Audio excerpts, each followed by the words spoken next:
You rolling? I'm honored to be interviewed by Aleks Džons, a truth seeker, fighting for justice in America. Now he's charming me. He's getting me all smiley. Aaron, when did you start to think something was wrong in the world, or start to find out about the whole banking cartel and the Federal Reserve System, the New World Order? Well, that was a progression of events. I've always been a very independent person. Always believed in individuality, and that we were put on this earth to be unique individuals to fulfill our God-given potential, and that the only way to fulfill your potential is to be free, to find out who you are, and to make your errors, to make mistakes. And as I grew up, I began to realize more and more the government was inhibiting me in things that I wanted to do. And what happened, I was very successful in the ladies' lingerie business. I worked for my dad. He had a small undergarment business, and I created the first ladies' bikini panties back in 1963, actually. And then I opened up a nightclub in Chicago called the Electric Theater that opened up the day Martin Luther King was assassinated. Wow. Right? And so the city of Chicago was in flames the day my club opened. Wow. And nobody came out to the club. And well, what happened was that that was the year of the Democratic Convention in Chicago in '68. And so my club became a hangout for the hippies, you know, and because they wanted to go to Chicago and protest what was going on. And I was having a concert at my club one night to raise money, and the police raided the nightclub, my club, for no reason at all. And I was standing outside in my office overlooking the street, and I saw all these paddy wagons pulling up in front of my club. And I was a 24-year-old kid. You know, I had no experience at all, really. So what are these paddy wagons doing here? And then I saw all these cops getting out of the paddy wagons coming into my club. I said, oh my God, they're raiding me. And so I ran down to the stage, and I got on the stage, and I stopped the band from playing. And I said to the people in the audience, we're being raided, you know, so sit down on the floor, cooperate, and pull out your identification and cooperate with the police. And as I said that, two of the cops from behind threw me onto the floor and grabbed me and started dragging me out of the club. I'm going, you know, victory, victory, you know, I'm playing it for all it was worth at the time. I was a kid, and then I saw the fire department there, and the fire department was dumping garbage cans, the garbage all over the floor. And I thought to myself, well, why are they doing that? You know, very quickly as they were dragging me out. And I didn't quite understand it. So they threw me into the paddy wagon. As I got into the paddy wagon, one of the cops grabbed my testicles from behind and squeezed, and I went into the paddy wagon in gigantic pain. And the next person that came into the paddy wagon, the cop, as he was stepping in, the cops took the billy club, smashed him on the head with it, and just split his skull, you know, for no reason. I mean, there was nothing wrong. So that was kind of your awakening. That was my awakening. Like, what is going on? I thought this was America. So I initially blamed it on Chicago and Mayor Daley, thinking it was Chicago. And anyway, it was the headlines of the newspapers the next day. You know, there was my picture in the newspapers, headlines, Electric Theater short-circuited, it was raided. And in the article, they went ahead and they said that the reason they raided the club was because the fire department came there and saw it was messy, full of garbage, and the hippies started attacking them, which was totally not true. Those dirty hippies? It was totally false. You know, it was a complete fabrication. So they ran a false flag on you. They framed you. Yeah, of course. You know, and I was in shock. I said, people lie like that? People actually do these things? I couldn't believe it. You know, it was an awakening to me. And I went on television, I told people on television that they lied. Nobody cared. Nobody cared what the truth was. You know, it was shocking to me.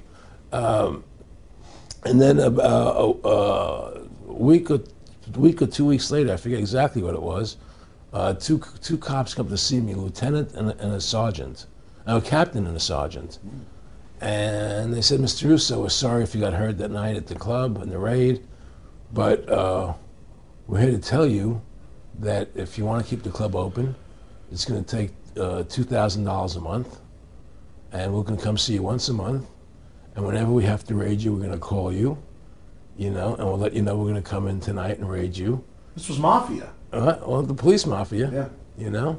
And actually, it was actually more interesting that they said, listen, there's the A plan, there's the B plan, and there's the super deluxe plan. And this one will cost you, each one will cost you that much money a month. Which one do you want? What was the super deluxe? That's the one I took. That was a $2,000 a month plan.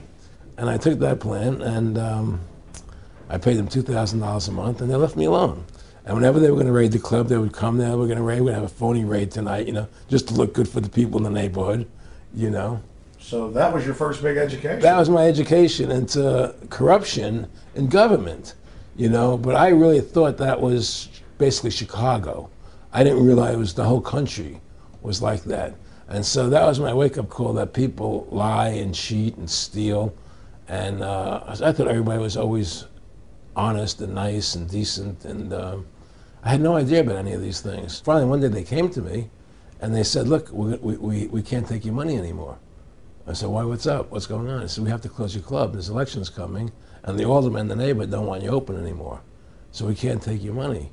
So I had to go to court and fight them, and they were trying to close the club. And then one night there was a fire, and the club never reopened again. The club just closed, and that was the end of the club. And they burned me down. And that was the end of my experience. And then I moved back to New York, where I met Bette Midler. And I ran into her at a little nightclub she was playing called the Improv, and I thought she was fabulous. And through a series of events, I began managing her. And as soon as I started managing her, her career took off like a rocket. You know, just fortuitous, I guess. And we became very, very successful. And through managing Bette, I started producing shows on Broadway where I won the Tony. And I produced a television show where I won the Emmy with Dustin Hoffman and Bette, you know. And then I produced The Rose for her, where she got Academy Award nominations. Wow. And then that led me to producing Trading Places, which everybody knows. You know, I think it's the best Eddie Murphy movie. Well, it's a good one. I don't know if it's the best, but it's a really good one. And I'm very proud I made that movie. And so in my mind, I feel as if I've made a classic comedy in Trading Places, a classic musical in The Rose, and a classic documentary in Freedom to Fascism. You know, so I'm very proud of my work that I've done as a filmmaker. Back in the late 80s, I was a pretty big silver trader and gold trader. And I don't think I've ever told this story on tape before. I was a pretty big silver and gold trader. And I always paid my taxes, and I took what was a legal tax deduction on my silver trades. And a few years later, I think it was 88 or 89 or something, the IRS claimed that what I did, and other people did as well, was now illegal. We couldn't do it anymore. But they made it retroactive. I said, what do you mean retroactive? It was legal then. I did what was legal. I said, yeah, but it's now we're making it illegal retroactively. And that's not good. So you owe us $600,000 or $800,000. For what? It was legal. How could you make something retroactive? Change the law backwards in time. It makes no sense. Well, we're doing it. And so everybody said they can't do that. So we went to court, a class action lawsuit. And the judge agreed with the IRS and said they could do it retroactively. And that's when I knew that there was something wrong in America with the IRS and the system here, you know. Aaron, you were telling me this story last night, and before you even finished saying, in the late 80s, the tax law, I said retroactive. And I knew that because they literally ruined my dad, but he paid. He didn't know. He still thought this was America. And it was legal tax law, what you're supposed to do. They said retroactively you owe, and with, not just retroactive, but they said you also penalties and interest. That's right. So how do you have penalties and interest on something when they retroactively change the law? Well, first of all, they can't retroactively. How can you do anything retroactively? Penalties and interest are a farce. The whole thing, because they do whatever they want to do.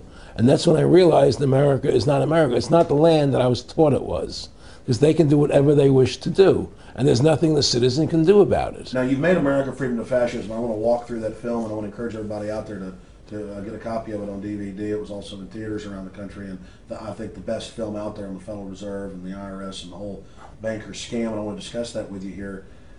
But I wanted to go back a little bit to the point that we discussed last night, where you don't advise people to not pay. And I do the same thing. People say, well, wait, you're saying it's a scam, but you're saying go ahead and pay it. And I like the way you summed it up. Well, it's really fairly simple. I mean, since making that movie, many people come to me and ask me whether they should pay their income taxes or not, and I never advise people not to pay. And the reason I tell them, I say, look, I've done a lot of research. The Supreme Court has ruled that the IRS has no authority. The 16th Amendment did not give the IRS the authority to tax your labor and your wages. That's a fact. All right, the Supreme Court is the law of the land, and the IRS does not trump the Supreme Court. However, that being the case, the fact is, if the mafia would come to you and say, we want $2,000 a month or we're going to hurt you, I would not advise you not to pay them, because you may get hurt by not paying them. Whether it's legal or not doesn't necessarily matter. You're going to get hurt if you don't. It's the same thing with the IRS. They can hurt you. They can put you in jail. They can torture you. So if you don't pay them, you may get hurt. So I never advise people not to pay. I tell people, yeah, pay your taxes. Look what happened to Congressman Hansen. Yeah, Congressman Hansen's a great example. Pay your taxes. But you know what? Shut down the Federal Reserve System, and eventually you won't have to pay those taxes anymore. See, the IRS is a symptom of the problem. The real problem is the banking industry and the bankers in this country. That's where the real problem lies. That's the root of our problem. Well, that's why we've lost America, okay? So yeah, pay your taxes, because if you don't pay them, you might get hurt. And I've heard all the arguments, what tax protesters say and so on and so forth. And I don't call them tax protesters. I call them the tax honesty movement, because they're being honest, at least. But the fact of the matter is, you're being forced, you're being compelled to pay it, because you're facing jail sentences, you're facing time, you're facing corruption of the courts if you don't pay, right? And so you pay it, because just like you'd pay the mafia. But with the mafia, at least you have the government to call and try and help you to get past the mafia, to protect you. Here you have nobody to protect you. The American people are living in a matrix. They don't understand the truth of how things are working in this country, And let me give you an example of what I'm talking about. The very fact is that if you ask 100 people on the street, what kind of government is America supposed to be? 99% of them will tell you a democracy. America is supposed to be a democracy. But that's a lie. That's an illusion. The word democracy is not written into the Constitution at one time. It's not in the Bill of Rights. It's not in the Declaration of Independence. The Founding Fathers hated the idea of a democracy. They thought it was the worst form of government there is. And I agree with them. Because in a democracy, 51% of the people control 49% of the people. If you're part of the 49%, you're not free.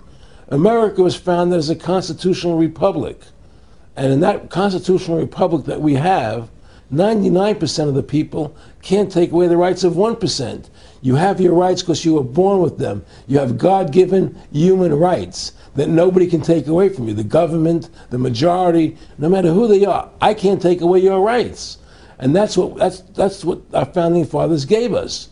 But the psychological operations that they do to us, they make us believe that we're a democracy and that majority rules, you see? And they want you to believe that. Because then they tell you this poll says this many want this and this many want that and this many want this, and it doesn't have anything to do with anything. Well, Hitler was elected. Hitler was elected. Hitler did everything legally. And in a constitutional republic, a minority is protected against a majority. Wasn't it Benjamin Franklin, to paraphrase, that said democracy is two wolves and a sheep voting on what's for dinner? Exactly. And then he also said, in a republic, the sheep would have a gun to protect himself.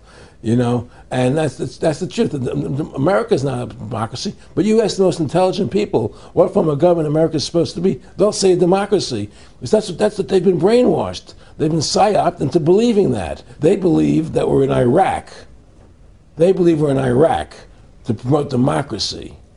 The word democracy, you hear George Bush saying democracy means freedom. No, democracy equals New World Order. Democracy equals slavery. The word democracy is not synonymous with freedom. It's the opposite of freedom. Democracy is the worst form of government you can have because it's majority rule. And the government can tell you exactly what they want to tell you to do. Because the majority wants it. I don't care what the majority wants. I live my life as I choose. And if I don't commit violence, theft, or fraud against another human being, I can live my life as I wish. That's my choice. And if I'm allowed to make mistakes, because when you make mistakes, you learn from them. You grow as a human being. We're put on this earth to become the best individuals we can be, to fulfill our God-given potential, right? We're not here to put on this earth so that the government can tell us how to live our lives and what we must do. We put into these systems and these paradigms. No. The same thing in health. You know, if you're sick, you have to have a certain protocol. Nonsense.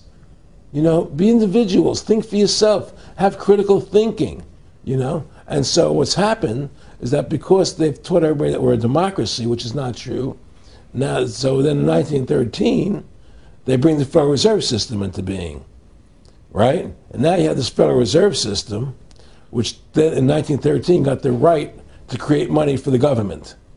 When before that, the government created its own money. Now the government, when it needed money, had to borrow it from this private bank called the Federal Reserve, which is a private bank owned by individuals, incorporated in Delaware. And so what happens is, now the government borrows money from them to fund the government. Then the government says, well, we have to pay these people interest. How are we going to pay them interest? Let's impose a tax on the labor of the American people, which never existed before, to pay the interest to the bankers. In fact, in 1980, Ronald Reagan said not one red cent of your income tax money goes to run the country. It all goes to the Federal Reserve. Well, it was the Grace Commission report that said that not one nickel goes to the infrastructure of the country. You know. I guess Reagan quoted that too. Right. And so, but the point I'm trying to make is that by creating this Federal Reserve System, the government now became dependent on these private banks for money. And they started taxing us, you see. And so now what happens is that in 35, I believe it was, Social Security started. And they gave Social Security cards, said not to be used for identification, the Social Security number right on the card, right? And through Social Security, they started deducting money out of your paycheck. That was the first time they were ever could take money out of your paycheck, because people agreed to it because they thought it was going to their retirement fund. And so then when they instituted the income tax again, they started taking money out of your paycheck because Social Security could do it. And then they could do it again. You see what I'm saying? And so now they've even taken control of the tax payment itself. I mean, literally like you're a slave, they're taking it right there when you make it. Exactly. They don't even trust the public enough to go send and them pay a it check. themselves. You know? Right. So they take it out automatically because they know people aren't going to want to pay it. So what's happened is that through the implementation of the Federal Reserve System, the government has become vested in these bankers, and they get their money from the bankers. And so then they impose a tax on us, which makes us more slaves, makes it more difficult for us to survive, right? Giving them more profits. And now what's happened is that through the Federal Reserve System, the bankers have pretty much taken control of our government. It doesn't matter Republican and Democrat anymore, because they're both the same.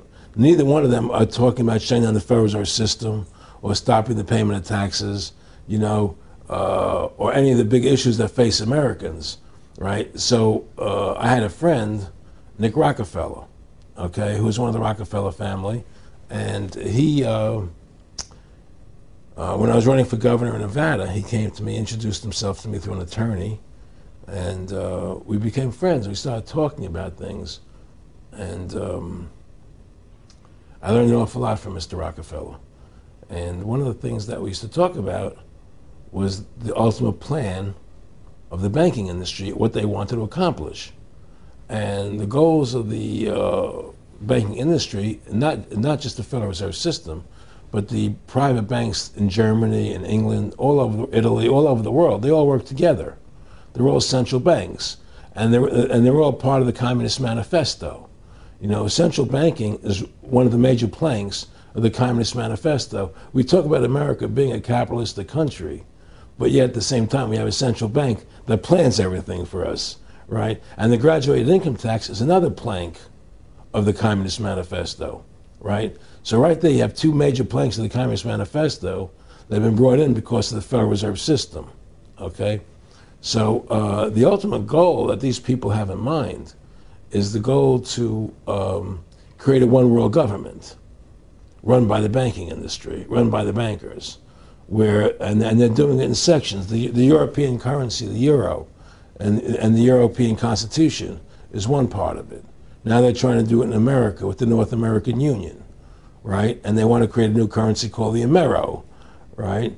And the whole agenda is to create a one world government where everybody has an RFID chip implanted in them. All money is to be in those chips, right? There'll be no more cash. And this is given me straight from Rockefeller himself. This is what they want to accomplish. And all money will be in your chips. And so instead of having cash, anytime you have money in your chip, they can take out whatever they want to take out whenever they want to. If they say you owe us this much money in taxes, they just deduct it out of your chip digitally. Total control. Total control. And if you're like me or you, and you're protesting what they're doing, they can just turn off your chip. And you have nothing. You can't buy food. You can't do anything. It's total control of the people. And that chip's connected to a database that has your purchasing records, what you do, what everything, you sell. Everything is in there, you know? And so they want a one world government controlled by them, everybody being chipped, all your money in those chips, and they control the chips, and they control people. And you become a slave. You become a serf to these people. That's their goal. That's their intentions. Eric, can you be specific about when you met Rockefeller, how it happened in these discussions? I met Rockefeller through a female attorney I knew who called me up one day and said, one of the Rockefellers would like to meet you. I had made a video called Mad as Hell, and he'd seen the video and wanted to meet me and knew I was running for governor of Nevada. So sure, I'd love to meet him. And I met him and I liked him, and he was a very, very smart man. And we used to talk and share ideas and thoughts. And he's the one who told me 11 months before 9/11 ever happened that there was going to be an event. Never told me what the event was going to be, but there was going to be an event. And out of that event, we were going to invade Afghanistan to run pipelines from the Caspian Sea. We were going to invade Iraq, you know, to take over the oil fields, establish a base in the Middle East, and make it all part of the New World Order. And we go after Chavez in Venezuela. And sure enough, later, 9/11 happened. And I remember he was telling me how how you're going to see soldiers looking in caves for people in Afghanistan and Pakistan and all these places. And there's going to be this war on terror, which is no real enemy. And the whole thing is a giant hoax, you know, but it's a way for the government to take over the American people. He told you it was going to be a hoax. Oh, yeah. Oh, yeah. There's no question. He says, there's going to be war on terror. And he's just laughing. There's no... Who are we fighting? I mean, why do you think 9/11 happened and then nothing's happened since then? Do you think that our security is so great here that these people who pulled off 9/11, who were able to, can't knock down another plane? Come on, it's ridiculous. 9/11 was done by people in our own government and our own banking system to perpetuate the fear of the American people into subordinating themselves to anything the government wants them to do. That's what it's about, and to create this war, this endless war on terror. And that's why and that was the first lie. And the next lie was going into Iraq, you know, to get Saddam Hussein out with his weapons of mass destruction. That was the next lie. Now, specifically, this was a little over 6 years ago. This was 11 months before 9/11. Yeah. And Nick Rockefeller, who's a lawyer, he's become your friend over the previous years, and he's saying to you that there's going to be this big event, and then out of that we're going to have a war on terror, and it's just going to go on and on. Right. An endless war on terror without any real enemy. That you can never, so you can never define a winner. And did he say that it's going to be perfect because you can't define an enemy? It just goes on and on? Yeah, because you can't define a winner. There's no one to beat, so it goes on and on forever. And they can do whatever they want. They scared the hell out of the American public Look, this whole war on terror is a fraud. It's a farce. It's very difficult to say it out loud because people are intimidated against saying it. Because if you say it, they want to make you into a nutcase. But the truth has to come out. That's why I'm doing this interview. The fact of the matter happens to be that the whole war on terror is a fraud. It's a farce. Yeah, there's a war going on in Iraq because we invaded Iraq. And people over there fighting, you know. But the war on terror, it's a joke, you know. And until we discover what really happened on 9/11 and who was responsible for 9/11, because that's where the war on terror emanates from. That's where it comes from. It was 9/11 that allowed this war on terror to begin. And until we get to the bottom root of 9/11, the truth of 9/11, we'll never know about the war on terror. Aaron, you said that he was, and I think it's important, and I know this about the Rockefellers from Dr. Dennis Cuddy and many others who literally, you'll be 20 years old in a lunch line at college, and no, it's David Rockefeller. And here's here. I mean, they're experts at recruiting and getting what they call players, and that clearly he was.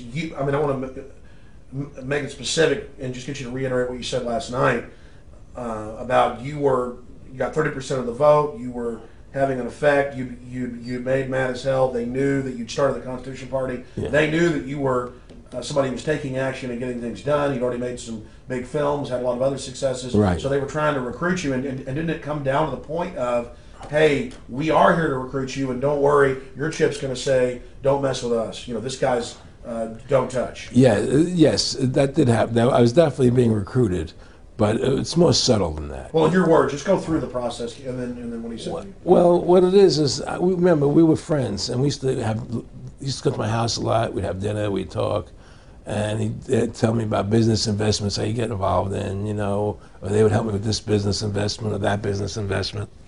And was I interested in joining the Council on Foreign Relations? You know, I would have to get a letter to join them, but was I interested in that? And, you know, just stuff, you know, leading you on. And I used to say to him that I never really did that because that wasn't where I was coming from. You know, as much as I like you, Nick, you know, your ways and my ways, we're on the opposite side of the fence. You know, I don't believe in enslaving people, you know, and he would come back with, oh, I do? Or? Well, it would be more like, you know. It's better for them. Well, it's more like, you know, how do I put it? It was like, what do you care about them? What do you care about those people? What difference does it make to you? Take care of your own life. Do the best you can for you and your family. What do the rest of the people mean to you? They don't mean anything to you. They're just serfs. They're just people. You know, it was just a lack of caring, you know, and that's just not who I was. It was just sort of like cold, you know. It was just like cold, you know. And I used to say to him, what's the point of all this? You have all the money in the world you need. You have all the power you need. What's the point? You know, what's the end goal? And he said the end goal is to get everybody chipped, to control the whole society, to have the bankers, the elite people, you know, the bankers and some governor controlling the world. And I said, all the people in the Council on Foreign Relations believe this way you do? He said, no. You know, most of them believe they're doing the right thing. A lot of them believe it's better off being socialistic. You know, we have to convince people that socialism is really capitalism. Because America's becoming a socialist country. It's a communist country today. Well, one of the things they told me was that he was at the house one night, and we were talking, and he started laughing. He said, Aaron, what do you think women's liberation was about?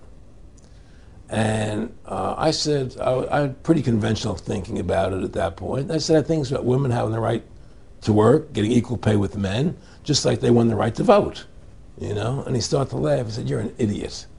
And I said, why am I an idiot? He said, let me tell you what that was about. We, the Rockefellers, funded that. We funded Women's Lib, you know? And we're the ones who got all over the newspapers and television, the Rockefeller Foundation. He says, and you want to know why? He says, there were two primary reasons. And one reason was we couldn't tax half the population before Women's Lib. And the second reason was, now we get the kids in school at an early age. We can indoctrinate the kids how to think. It breaks up their family. the kids start looking at the state as the family, as the school, as the officials, as their family, not as the parents teaching them. And so those are the two primary reasons for women's lib, which I thought up to that point was a noble thing. You know, when I saw their intentions behind it, where they were coming from when they created it, the thought of it, I saw the evil behind what I thought was a noble adventure. Aaron, did you know that Gloria Steinem, in one of her own books, now admits the CIA funded Miss Magazine? No, I had no idea about that. No, I never heard that. Yeah, we're going to... CIA funded Miss Magazine? Funded Miss Magazine with the stated goal of taxing women and breaking up the family. No kidding. I never heard that. Well, Nick told me. I mean, I know it, but not because I know the CIA was involved in it. Well, Gloria Steinem was proud of it. Oh, the CIA wanted to help me help women. No kidding. So they funded it, yeah. And of course, it's divide and conquer. Right, And what they do is they focus in, obviously, on real problems. Women were getting shafted in many ways, but the elite wasn't planning to help them. They were planning to really shaft them and take men away from them. Look at what they did with black families. You only had about 10% illegitimacy 50 years ago in black communities, and now it's over 90%. And look at welfare. You were going to give you some money, but you can't have a man in the house. Right. And so that was further to degrade the family, Yeah. totally destroyed. And now illegitimacy is over 50% in the general population. Right. Well, see, the whole thing is these people control the money, so they make all the rules. You understand? And they put whatever rules they want into effect. And the truth is, America has really become a socialist, communistic country. And everybody says it's a capitalistic country. It's not a capitalistic country. You know, how can it be capitalistic when you have a central bank? That's the first. It can't be. You know, It's a planned economy. It's a planned economy. It's a phony. If they want to create prosperity, they just print dollars. They just make dollars or put digits into the economy, and then now you have prosperity. You don't have real prosperity. You don't have real manufacturing. You just have money being injected in. It's an infusion of credit, Which only makes the government go into more debt. into more debt. My friendship with Nick Rockefeller was one where we expressed ideas to each other and thoughts and philosophies, and he wanted me to become part of what they were doing, and for me to become a member of the CFR, and offered various business opportunities for me to get involved in, and for me to not take up the fight or the battle that I've been taking up in the past. You know, to drop that idea, because what was the point of my fighting for the people? I was a guy who was very successful in the movie business, and I saw the truth of what was happening. I tried to express it to the people, and rather than having me express it to the people, they wanted me to join their side because I was a mover and a shaker, and rather than me opposing them, to join them. It was real simple, and he tried to recruit me into that situation, and I didn't go for it. Did he get angry when you didn't go for it? No. And, you know, it's like, you know, I remember one time he said to me, you join us so you have an ID card, Aaron, you know, you have a chip, and your chip will say KMA on it. And I said, what does KMA mean? He said, it means kiss my ass. And anybody stops you, a cop or whatever, and you show them your card or your chip, and they'll know to leave you alone because you're one of us, you know? And, you know, why are you fighting for the people for? What is that about? The people just, you know, they have to be ruled. They have to be, you know, the Constitution, what you're standing for, is only for a few people. It's only a few individuals that can live that way, you know. And we believe that it's best for society to be ruled by an elite people who control everything. And I said, I don't believe that. You know, I believe God put me on this earth to be the best person I could be, and put everybody on this earth to be the best they can be, not to be a slave and a sheep to you and these people. And I don't understand why you want to control everything. What is the need for that, you know? And I asked them, do all the people in the Council of Foreign Relations feel the same way you feel? He said, no, a lot of them think they're doing the right thing. They think that socialism is the best way to go. They think that, you know, that they're doing the right thing. But the people at the top, they all know the truth of what's happening.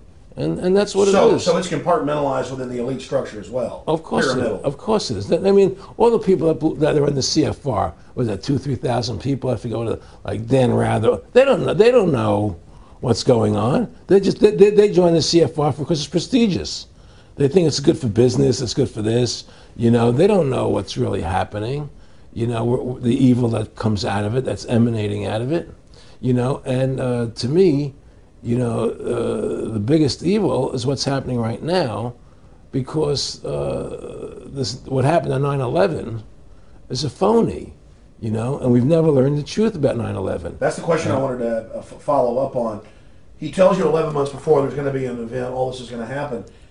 What did you think on the morning of 9/11? Where were you, and did you think about Nick Rockefeller and what he had told you when you saw those towers fall? No, I was actually in Tahiti when 9/11 happened, and I got a call from my son, and my son said the Twin Towers, they were just attacked and they were falling down or something. So what are you talking? I was in Tahiti, I was asleep, and he says, yeah, they were hit by a plane, da da da. And so where I lived where I was in Tahiti, there was no television, so I had to run around the other side of the island to a hotel where they had, and it was all on television, you know, and that's when I first saw the stuff on TV about it. And I didn't immediately equate it to Nick, you know, but when I realized that we're going to go into Afghanistan, Iraq, and as that developed, I realized what it was. I mean, to me, I see people like Bill O'Reilly on television, right?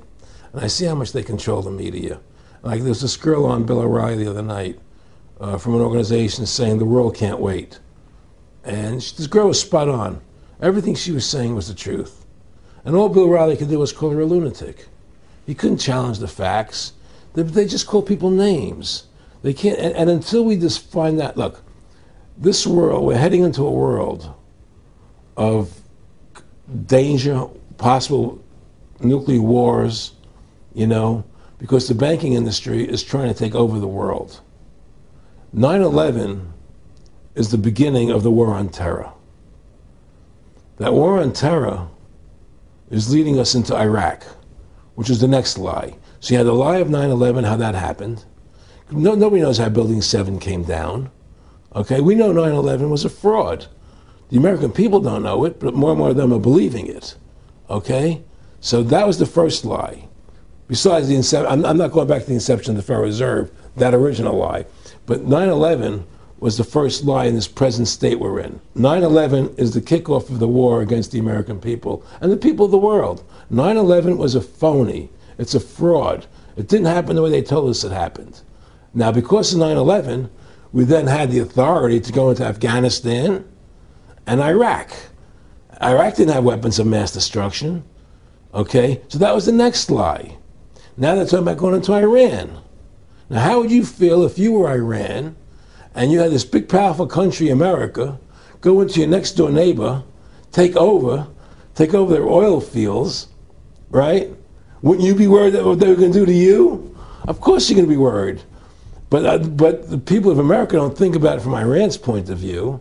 They think about it from our point of view. So now we're going to send more troops into Iraq and keep building up because they want Iraq and the Middle East to become part of the New World Order.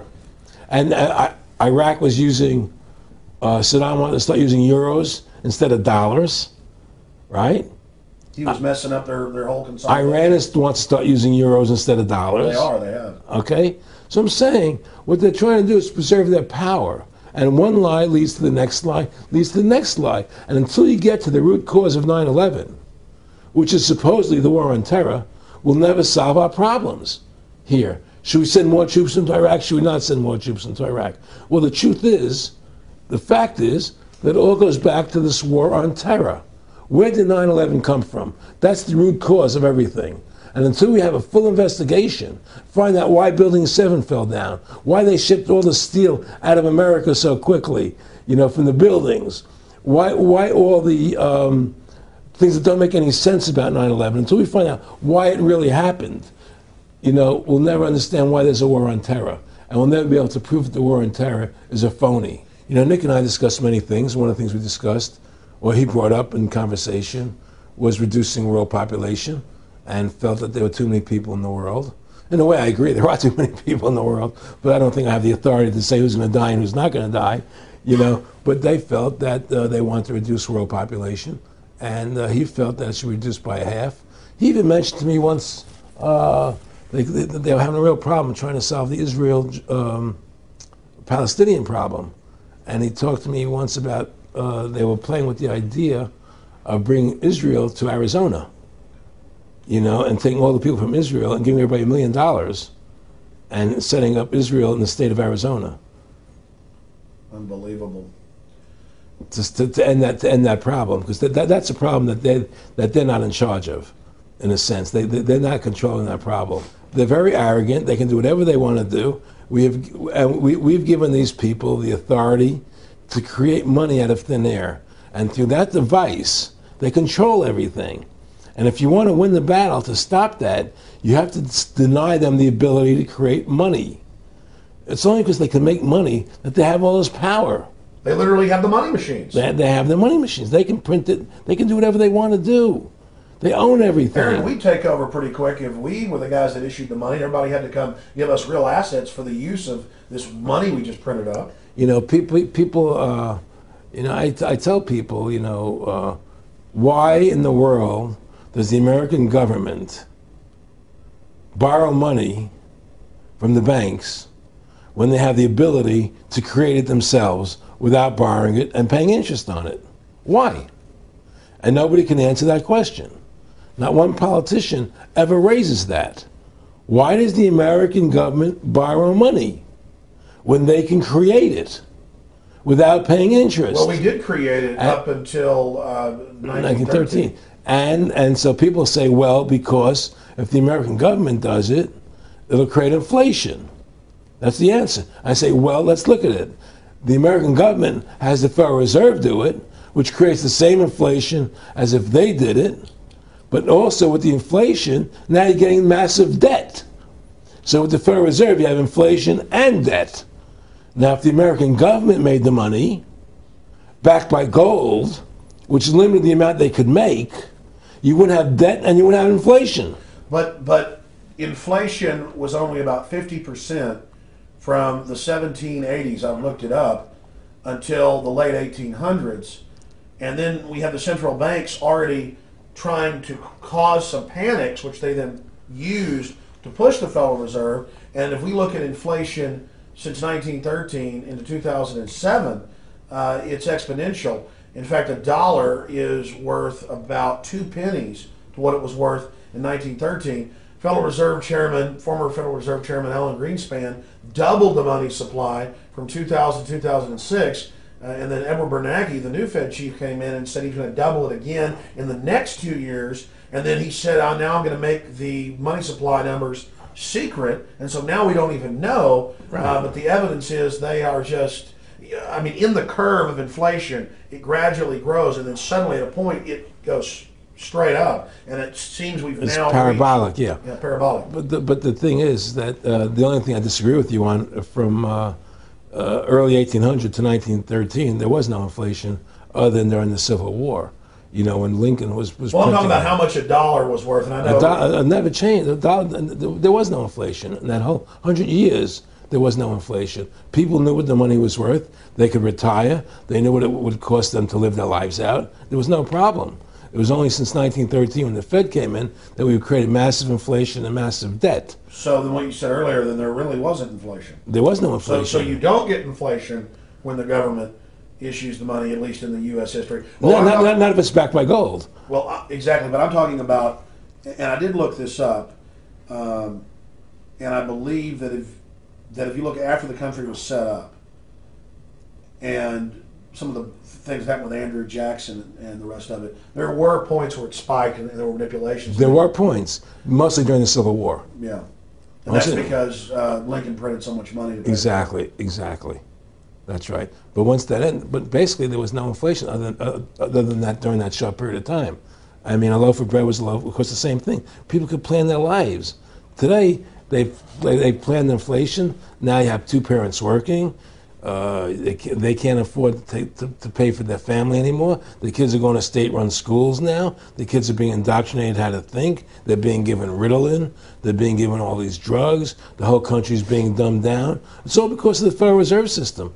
And the Federal Reserve System and these bankers are responsible for the demise of America. And if we ever want to win this battle, you must shut down the Federal Reserve System. And we must shut down these bankers and restore sound money to this country. Will you talk a little bit about some of the families that own the private Federal Reserve, the stock in it? And I mean, obviously, you say you're not a big expert on Bilderberg Group, but you talk about how it's the same system worldwide. It is the same families. They meet and kind of set the policy each year, and then it goes to the Royal Institute of International Affairs in England. It goes to the CFR in the U.S., and then these are their management bodies where they wield control, really the de facto Congresses over the nation. So, I mean, I would like you to speak some about the families that own and run the Federal Reserve, and if you can't connect it into these other international bodies duplicating it. I can't speak to those families because I can only speak about, you know, what I know for fact. Everything else is speculation, and I don't like to speculate. You know, I know about Rockefeller because I was friends with him. We talked about it, and I can tell you firsthand. What did Rockefeller tell you about the Federal Reserve and their family owning part of it? Well, he said the New York Fed is the main controlling interest of the Federal Reserve System. They control the bulk of it. So the New York Fed is really the Federal Reserve System. Even though there's 12 different banks, it's run by the New York Fed. And the New York Fed is basically the Federal Reserve System. So who's ever running the New York Fed is where, and the families that control it, control the New York Fed. And they're the main engine behind the Federal Reserve System. And that's a wing of the Bank of England. Well, the Bank of England and the Federal Reserve are partners. You know, and the Bank of England is a private bank, and so is the Bundesbank in Germany, and the Bank of all the banks of the G8 countries are all private banks. They're private central banks. And look, what happened in Europe? Didn't Europe vote down the European Constitution? Yes. They're still doing it. Didn't they vote down the euro? They're still doing it. They don't care what the people vote. They do whatever they want to do. What we want doesn't matter anymore. It's their agenda, it's their plans that matter. Isn't that prima facie evidence of a tyranny? Well, there's no question we're in tyranny. There's no question we're living in a world where the American citizen is no longer a free individual human being to do the things that they wish to do. You know, we're slaves, and it's getting worse. What do we got to do to bring these people down? In my opinion, you must shut down the Federal Reserve System. And I think that there has to be an uprising. There has to be an uprising. People have to stand up. I can't do it alone. You can't do it alone, Alex.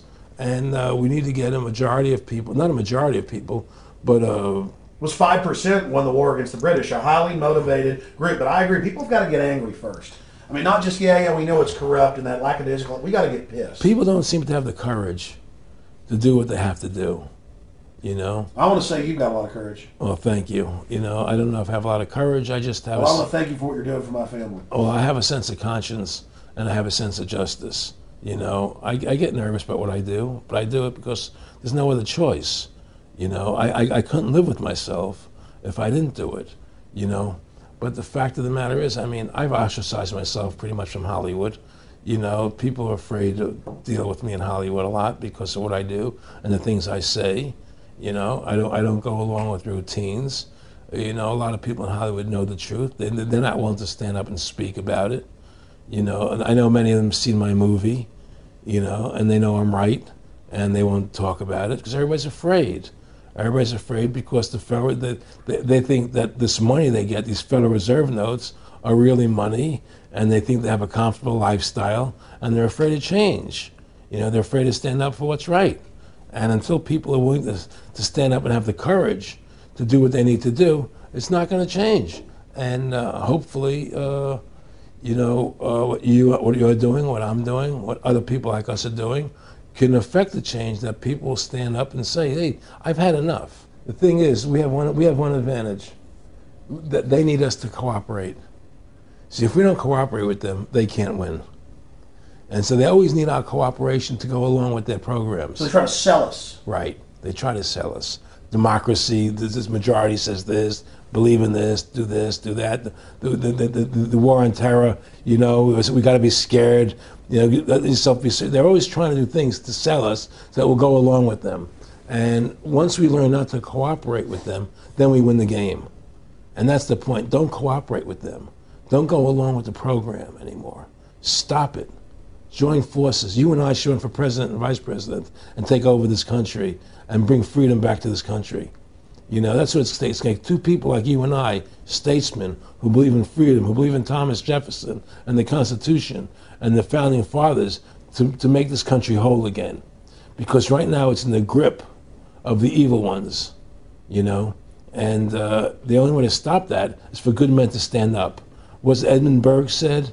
Evil can only thrive when good men do nothing. Yes. Right? We got to do something.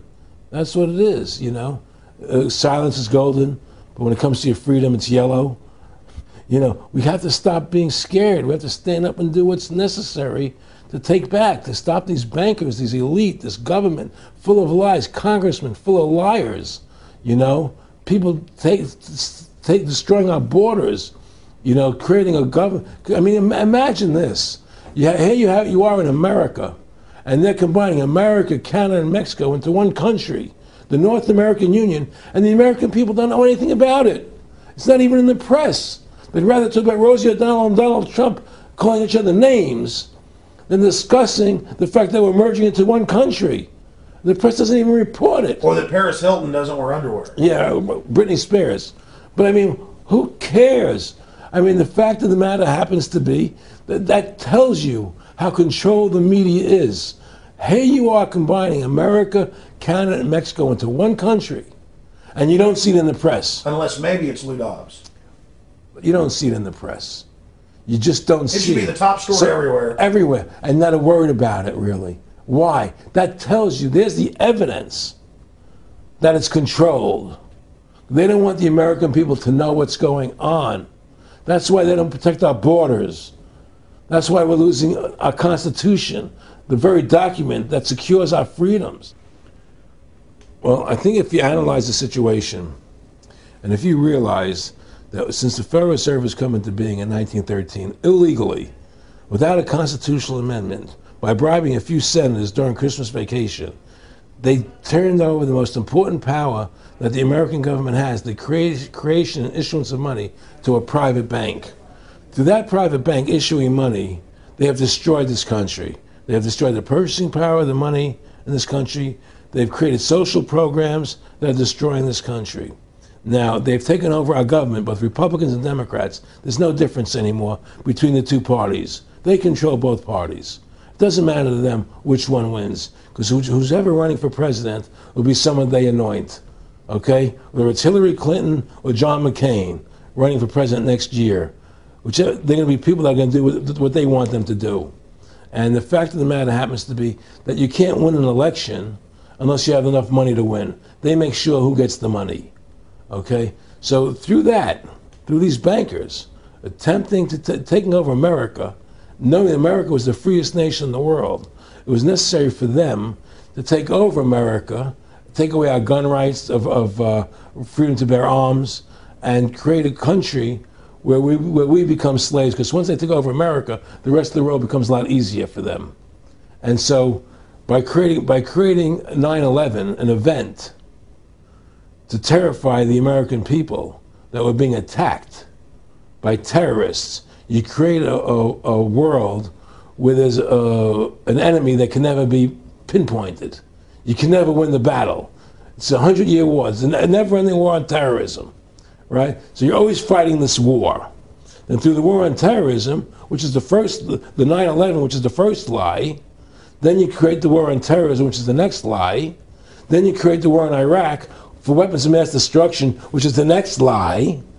And it's one lie to the next lie to the next lie. Now it's going to be Iran, the next lie, sending more troops and a surge into Iraq. It's just one thing leading to the other. And it's always it's always in the point of taking over more countries, more dominance. You know, making sure the American dollar, making sure the G8 stays in control of everything. And what they want to do is to control the American people, control the people of the world, put RFID chips in everybody, so everybody's a slave to these central banks. Did you ever talk to Nick Rockefeller after he told you all this and then 9/11 took place? No. But he did. He told me that you're going to see men running around caves looking for Osama bin Laden. You know, you're going to see men looking for, these guys, and they're going to be, They told you it was all going to be bull. It's a phony. The whole thing is a fake. It's a fraud. Was he laughing, or was he just coldly saying this? No, it's more laughing.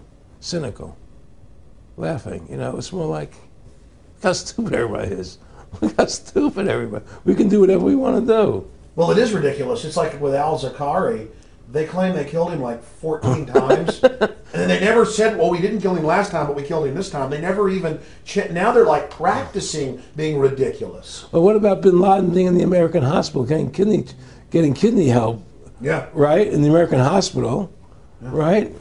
They could, if they wanted Osama bin Laden, they could have gotten him. Oh, yeah. He was right in the American, after the Cole. Well, every time our troops really would catch some Taliban leaders, they would be ordered by the generals to let them go. That's come out in the newspapers, but only here or there. And they kept going, and then Pat Tillman was complaining about it, and then he got shot. I've talked to his brother. Oh, you did? And then he got shot, and it was a big hero charging Al-Qaeda. No Al-Qaeda, somebody shot him in the back. Look, we're dealing with complete evil. We're dealing with complete evil. And until the American people wake up and say, we don't want this evil in our country anymore, and we want to come back to a country of decency and goodness and integrity and honor, we're going down that road. And that's what it's going to take. It's going to people to stand up and say, we don't want to live in this kind of a world anymore. I believe we should pull all our troops out of Iraq. I believe we should leave other countries alone. Let other countries live their lives the way they choose to. Stop trying to spread democracy around the world, which is the worst form of government there is anyway. Restore our republic to what it's supposed to be, and go back to what the founding fathers gave us, and try and restore that. Restore the republic. Like the point of everything is that we have to mobilize. Each one of us. You and I can't do everything, Alex. You and I may be leaders. We may be out there, and people listen to us, so what we have to say and follow us. But the truth of the matter happens to be, it takes all Americans to stand together, to stand tall, to mobilize and say, we're not going to take this anymore. I'm mad as hell. I'm not going to take it anymore. We're going to stand up and fight the battle. And you and I can't do this alone. We're just leaders of the thing. But other people have to join in with us and stand side by side, shoulder to shoulder, and say, I'm not going to take it anymore. That's what it's going to take to win this effort, and to stop cooperating with the government and with all their rules and regulations, and to wake everybody up, to hand out DVDs of my movie, to hand out DVDs of your movie, to educate everybody to what's going on. Well, freedom and liberty is what people really want. And it's time to stop the duplicity of the government from lying to us. You see, many people know the truth of what's happening in this country. They know the truth, like the numbers you gave about 9/11, but they're afraid to stand up. People have to find their courage and stand up and say, I'm not going to take this anymore. I know the truth, and it's like they create a situation where if you tell the truth, you're considered a lunatic. In other words, if someone goes on a TV show and says 9/11's an inside job, oh, you're an idiot, you're crazy. They call you names. You can't be afraid of that. Well, it doesn't work anymore. They have no facts. Just calling you crazy doesn't make you crazy. Well, we know that. They also go get kooks who are kooks to put them on to then say they represent us. That's right, exactly. Another tactic. Exactly. And Bill O'Reilly's great at that. Sean Hannity is great at that. They just put people on who they can dominate, But why do you think guys like that, they're not stupid? I've talked to people that know them. They know the truth. Why do you think they decide to join the evil? That has to be in their hearts. I had the opportunity to do that, and then in my heart I couldn't do it. So it has. But how could you or I consciously be involved in something like putting AIDS virus in black Africans' vaccines? What the hell? It's like we're not good guys either. I don't think I'm like some special perfect person. What the hell's wrong with this elite? What are they running around doing evil? They just run around continually doing evil. Well, I think a lot of them think they're doing the right thing. I think a lot of them think they're doing the right thing. Not the top elite, but people within the system, But I think that it's all about, as Nick said to me, it's about control and power. They have all the money they want. They can make all the money they want. They have a machine that can make all the money. It's not about money. It's about control. It's about their vision of how they want to see the world in their eyes. And you and I believe in individuality, in the person being the dominant thing, the individual being the dominant person. Today we live in a world where institutions are dominant, not people. The American, we the people, by the people, for the people. Now it's we the institutions, by the institutions, for the institutions. People are secondary. It's all about corporations and institutions. And the Federal Reserve is the biggest institution in the world. You know, if you ask somebody what's the biggest corporation in the world, they'll say Google or Walmart or Exxon or something. But the biggest corporation in the world is the Federal Reserve System, right? And all the other corporations feed off the nipple of the Federal Reserve System. Well, it's like the Monopoly game. The bank always wins. It has unlimited money. It's not the people playing on the board. Exactly. The bank owns the board, the box, the shelf it's sitting on. But that's because you gave them the ability to make the money. You have to take that away from them. We need to take the bank away from the private bankers. Exactly. You have to take the creation of money away from the private bankers, and you'll solve 95% of your problems. Well, let me look at America. 10% growth rates every year like China's having right now. The U.S. had 10% growth rates until the Federal Reserve took over. And then if you look at that, it all starts really going downhill from there. Well, they destroyed the American worker. What they've done, here's what's happened. The Federal Reserve has created this massive inflation in America, which means that the American worker has to keep making more money to keep up with the cost of living. The more money they make to keep with the cost of living, the less competitive they become in the world economy. So now what happens is we have to pay our workers so much to keep up with the cost of living. Say, well, screw the American worker. Let's go overseas now and get the cheap labor. But really, that's a war being waged against the middle class. Of course, the bankers print the money. Really, this is a war being waged against the middle class. The bankers print the money. Everything they're doing is about destroying any private pools of wealth or independence. Yeah, but what I'm trying to say is, because of the inflation that they've created, they've now allowed other countries to outcompete us. You see, because other countries don't have to pay as much money as we have to pay here to our workers to survive. Yes. So now we're not competitive anymore. So we've lost our manufacturing base. We've lost our competitive. In the old days, the American worker, you wanted to buy everything American. You wouldn't buy anything from Japan, which was cheap crap. And what does that leave us? It leaves America this military force, and so the elite's giving us a deal. We'll continue to build up your military and give you homeland security jobs, shift your economy over to being the bulldog enforcer of the New World Order. Exactly. You can either do, and by controlling the economy, they force everybody into that position. That's exactly correct. That's exactly correct. And there's no more manufacturing here. We're a service economy. We do nothing. We provide nothing. We provide nothing to the rest of the world anymore. Well, first of all, Freedom to Fascism is a movie that everybody should see, because we show the fraud of the income tax. We show how judges put people in jail for no reason. We show the corruption of the justice system, and we show how the Federal Reserve came into being and how it's controlling society, and how all the central banks of the world are working together through the Bank of International Settlements in Switzerland, which is the central bank for all the central banks, and how they all work together to create this one world government, the one world order, which is what they're trying to do. So Freedom to Fascism is a movie just to get you a good basic education about how the world is really working. And I really want everybody to see that movie. Critical. In terms of the CFR, in terms of compartmentalization, I mean, there are many good people, I believe, that are part of these organizations who don't even understand what the organization's really about. People like when I was in Germany doing cancer treatment, there was a gentleman there who was visiting a friend of his who had cancer, and he was a member of the CFR, and we were talking, and I showed him the movie. He said, "Oh my God, I'm going to resign. I had no idea this was what the CFR was about."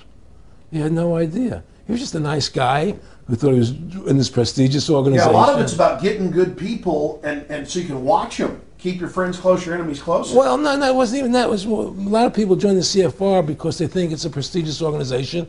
It'll help them in business, make good business contacts. They didn't have an understanding that the CFR is really about world domination, about how they and the Trilateral Commission, the Bilderbergers, all work together, with the banks to control the people. A lot of them don't understand that. They don't see the big picture. Oh, it's CFR. It's a prestigious organization. I'll meet this one. I'll meet that one. I can do good business deals out of it. It's just business to them. The CFR wants to get the people in there that have influence and power, you know, and so they're part of that. So they're not opposing them, you know. It's like the whole country today is becoming the haves and have-nots. You're getting the very, very wealthy, the middle class is being destroyed, and you're getting the poor people.